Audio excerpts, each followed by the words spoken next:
মানে সরকারের সমালোচনাও কি করা যাবে সাংবাদিক? হ্যাঁ, কেন করা যাবে না? চতুর্থ স্তম্ভের কাজই হচ্ছে আয়না দেখানো। আয়না দেখানোর কাজ আপনারা প্রত্যেকে করবে।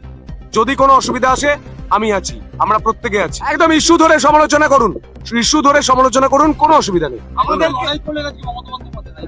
মমতা বন্দ্যোপাধ্যায়ের বিষয়টা আমাদের পার্টি দেখছে, আমাদের সরকার দেখছে।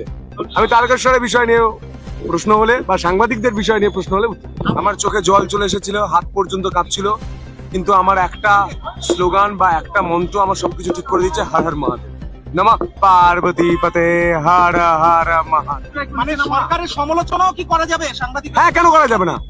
চতুর্থ স্তম্ভের কাজই হচ্ছে আয়না দেখানো। আয়না দেখানোর কাজ আপনারা প্রত্যেকে করবে।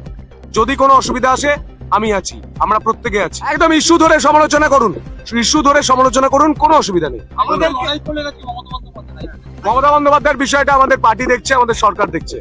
আমি তারকেশ্বরের বিষয় নিয়ে প্রশ্ন হলে বা সাংবাদিকদের বিষয় নিয়ে প্রশ্ন হলে আমার চোখে জল চলে এসেছিল, হাত পর্যন্ত কাঁপছিল, কিন্তু আমার একটা স্লোগান বা একটা মন্ত্র আমার সবকিছু ঠিক করে দিচ্ছে, হর হর মহাদেব, নমঃ পার্বতী পতে হর হর মহাদেব।